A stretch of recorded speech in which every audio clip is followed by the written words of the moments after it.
Hello, possums. Coming to you from Australia and coming to you from tomorrow. It's already Thursday here, and this morning, my time, I was on with Hogarth and Lady G and Celtic Sheila. So just remember, it's your Wednesday night, 7 p.m. EST on Hogarth's channel live. So I've done that. Then I had to run around doing some things in my neighborhood. I've got a full house here, so there may be some visual interruptions. Uncle might come through. Anything could happen really in this household. So I'll try and make this video before one of the dogs lets loose or before all the young things descend. You know, it's a race against time to get a bit of space in this room. Now, my lovelies, intrepid viewers, since we last spoke, Moody's has downgraded the United States AAA credit rating for the first time in modern history. So it's gone from AAA to two A's, I think. But is it surprising? Can't say I'm amazed. But I want to know, is this going to have an effect in itself, like psychologically on big business and stuff? I want to look at that. And of course, we've got to get to the big, not so beautiful bill. But in the meantime, now, Scott Bessant, I mean, he's the weirdest guy in the world, right? This is someone who couldn't count to five using his fingers, who's been given this huge title of Commerce Secretary. And he has defenders who said, oh, he used to be okay. Not good enough. What is he doing now when he has this power? He's talking gobbledygook, and he just said, oh, this is a time lag indicator about the downgrade. Time lag indicator from where to where? What language is he speaking? You know, no, Scott, I don't think so, Pet. But let's have a look. Let's look at the credit rating and its ramifications generally. All right, let's get into it straight off the bat here. One down.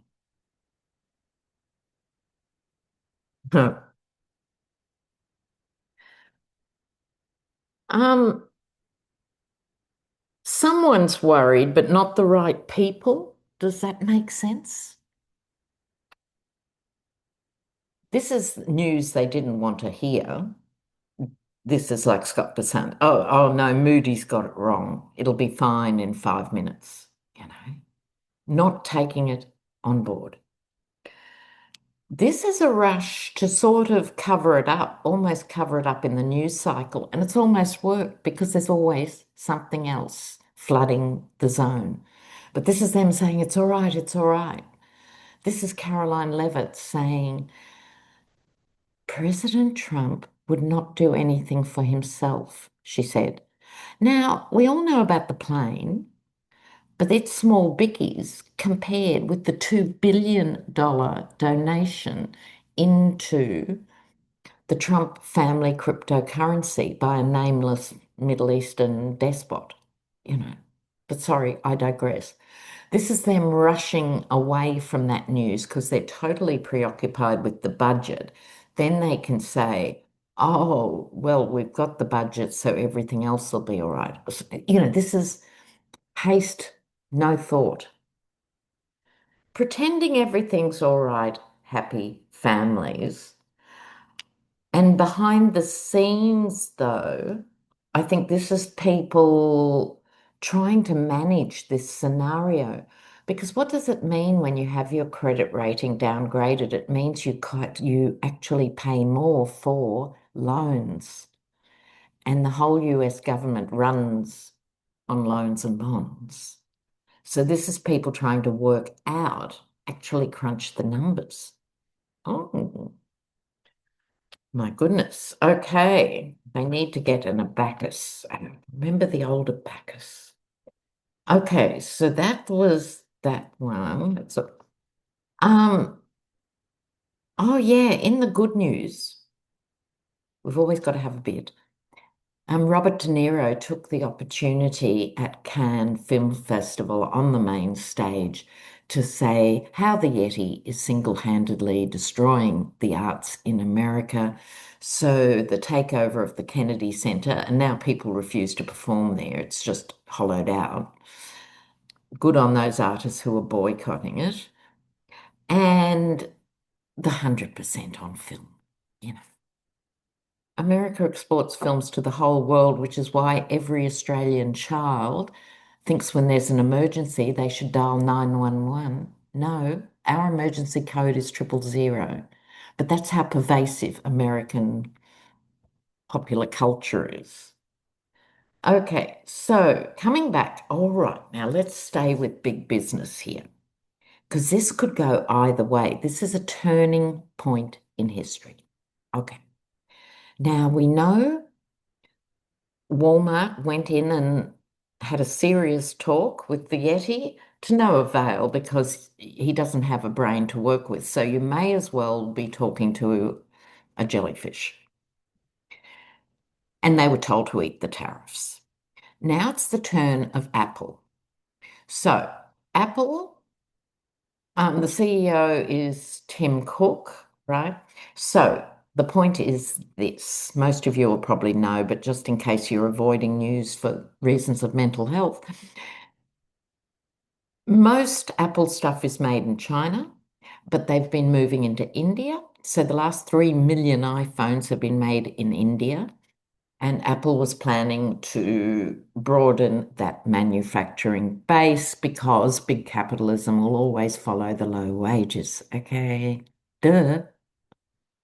Which is why nothing's coming back in a hurry to US manufacturing. The capitalists will always go for the cheaper option where workers can be exploited. But I think, we all know this. Anyway, the point being Apple, China, and India. Well, that did not go well. The Yeti stamped his little hooves and said, if it's made outside of the USA, you won't be able to sell it in the USA. So he's thrown down the gauntlet. Now, Apple has a big decision to make. All right. So let's have a look at the cards here. Will Apple bend the knee or not? What's going to happen with Apple? What's going to happen with Apple? And yeah, apparently the figures are if an iPhone was manufactured all up in the USA, it would cost roughly 3,500 American dollars to produce because of the tariffs and because of everything else, like, not having that base ready to go. And so it would cost 4 to 5,000 for an iPhone. So, anyway, what's Apple going to do? All right.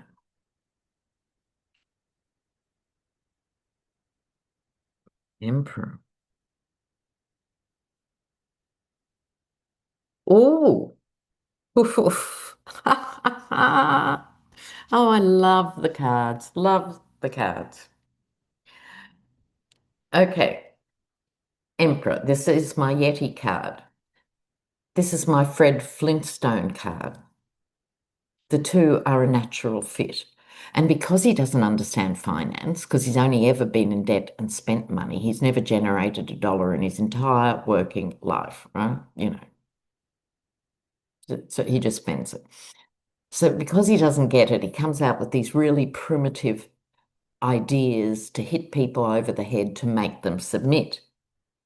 Here's what I think Apple might do. Retreat the false message and make their case online in the Twitterverse. In other words, I think they're going to, with this card, tell him what he wants to hear and do something different. The false knight. It's something like, yes, Mr. President, whatever, and then just hope that he drops off the perch or the midterms are allowed to go forward and the world changes or something. But they're going to make their case, or customers will make their case, we can be clear about that, online because no one wants to pay that sort of money. So this is going to wake up another group of consumers as to why he is not, the Yeti, I mean, working in their best interest. Now, this is important. It's really important because what Apple decides to do next will impact. So after that, if, in other words, if Apple caves, Microsoft, Samsung, and all the others might have to fall into line. If Apple stands up, they might stand up. So it's a real hinge point. And I think the answer is in social media, in a world that I do not explore. I have not been on TikTok or Instagram or anything else, but I'm the freak, and billions of people in the world are on there every waking moment. So I think that's where that thing will be decided. Oh, all right. Now, um, um, um, um, sorry. Oh, yes, yes. The bride of Chucky, Caroline Levitt, has come out and said, um, trillions of dollars are pouring in, trillions, plural, pouring in. He just pulls these figures out of his ass in the middle of the night. He just makes them up. And she goes out and says it, bride of Chucky. And she also said, and Americans know that prices are going down. Well, not if you're buying gas in California, not if you're buying food anywhere else in the whole of the United States. So, my next question is, how long will MAGA and other Republicans and the general population who aren't the voting Dems like yourselves who actually understand how the world works, how long will they tolerate this blatant gaslighting? Okay, you're sitting there and you've been told by the spokesperson for the White House that everything's fine and prices are going down. Now, it's always worked for him.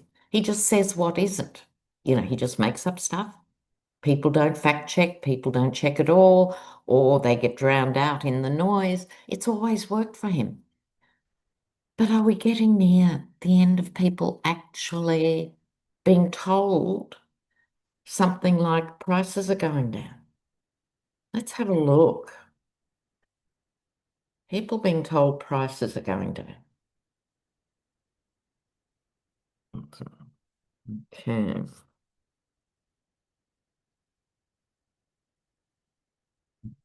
Hmm. All right. Okay.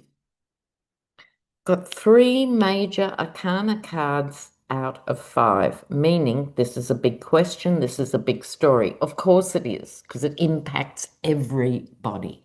Of course it is. It's absolutely major. All right. This is your average working American doing the hard graft to pay the bills, just doing it. If you're fortunate enough to still have a job, and if you haven't retired, and if your 401k hasn't been sapped, and if, and if. So this represents to me the average worker in the context of this question. This is a more mature version of the Bride of Chucky, right? This is her expanding on the bullshit, right? Fertile ground for her. This is the whole administration, including Scott Bessant and everyone else, and Hegseth who's doing weirder and weirder things, etc., etc. This is his entire cabinet. This is everyone.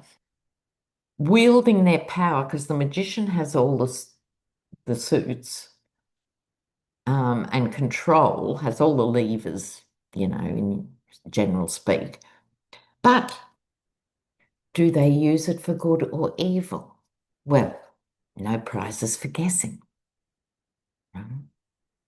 Speaking of prizes, I'll try and remember in a minute. Now, so this is them, right? Literally doing magic tricks in front of people to distract them from what's going on. It's literally a magic show. Just as coming in, I think this will be big business actually taking out legal proceedings against the Yeti. I think this will be class actions about people who have been made unemployed from secure positions overnight. I think this represents all sorts of court cases. The tariffs themselves are illegal because they weren't put through by Congress, etc. All right, all the legal stuff. And tarot doesn't do timing, unfortunately. The Ace of Swords prevails. This cuts through it. And I was asking about the gaslighting, and I think this is cutting through the fog and the mist and the exhaustion and that not wanting to believe things are as bad as they are in terms of the pricing of everything. The denial. I think this is the sword piercing the denial, because it's like that has to shift so things can be made better. And this is part of the problem with American exceptionalism generally. If you're convinced from the cradle this is the best country on earth, you don't look at other countries and compare, well, how do they do healthcare? How do they do elections? How do they do this?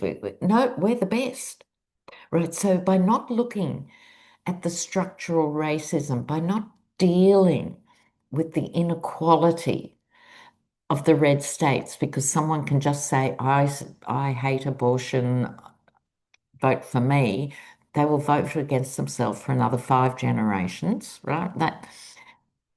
So all of it, by having no clarity and ability to compare and reflect. It's really important to reflect what isn't working.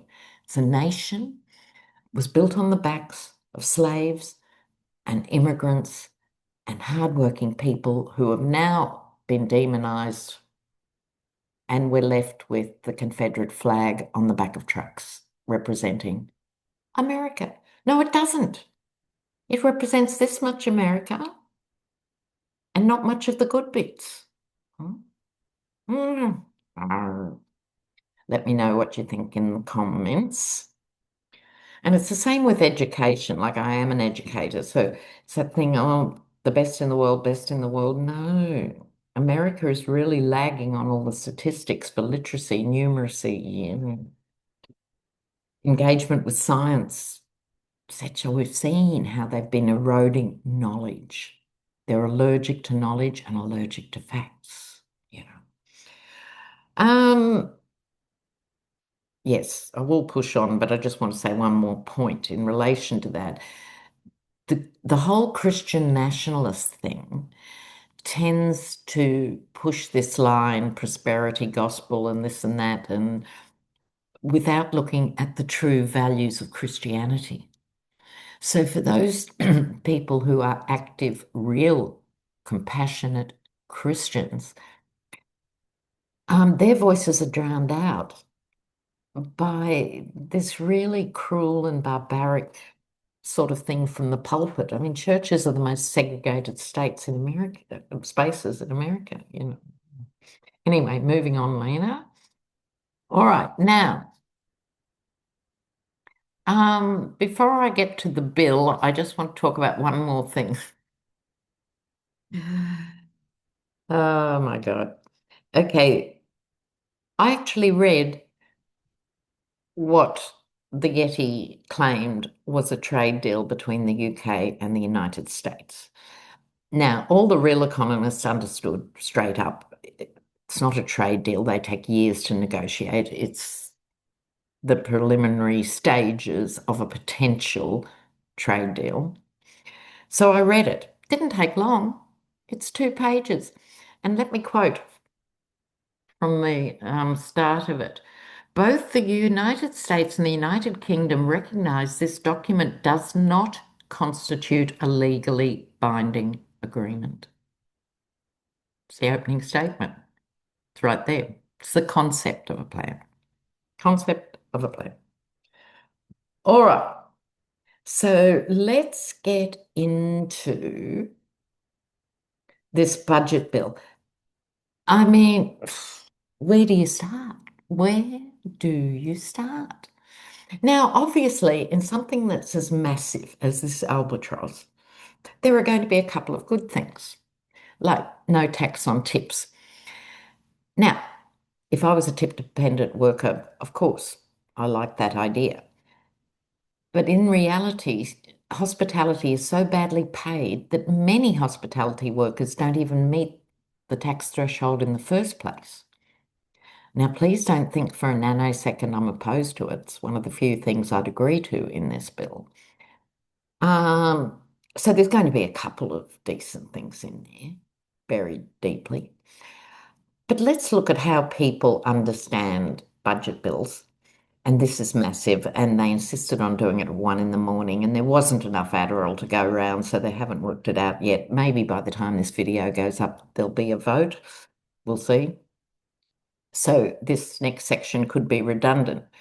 However, let's look at it. Now, in Australia, everywhere else, most people don't tune in to what's going into a budget bill. What happens is, and I think this is true of most places, they'll hear something from their echo chamber. Oh, they're going to make this cost more. Oh, I don't like that. Or they're going to make this cost less. Love that.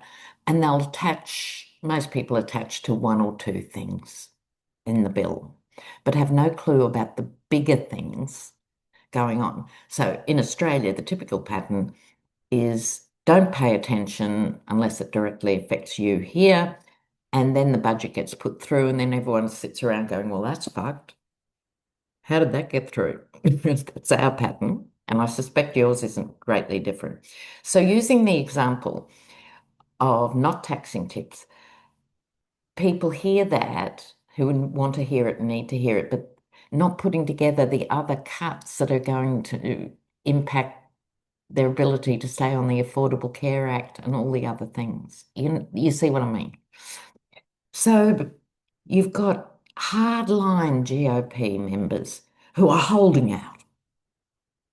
They're holding out because it's not cruel enough. It's not vicious enough. And they'd be the first to say, I'm a Christian. Take more out of the mouths of those babies. Don't let those children have anything to eat. And I think this is part of the problem, coming back to what I was saying about American exceptionalism. I think it's hard, and the GOP has always struggled with this. They never admit what percentage of the population is actually living in poverty at any point in time. And I think it's something like 50% of Americans don't have $500 in savings for an emergency. People are running on credit. And so because of not dealing with that issue, and people are self-conscious about not wanting to be seen as poor or think of themselves as poor, there's all these cultural issues going into denial of poverty. So these men, these Republican men, can posture around the halls, beating their chests, going, I'm here to get that deficit down. You're never going to get the deficit down, huh? What drugs are you on? Never. It's beyond all that. But no one wants to admit it. That thing, So let's have a look. Um, let's have a look. It'll probably get pushed through soon because the Yeti has to have something that he's achieved, however warped, however destructive. Because none of these international deals have come up, and the tariffs are an abject failure, and the wars are still going, and he hasn't actually accomplished anything. And again, clever titling, the big beautiful bill. No, it's not. No. Let's have a look. What's happening with this absolutely disgusting bill that's going to take 880 billion just from Social Security and Medicaid. It's disgusting. Okay, let's have a look at this bill.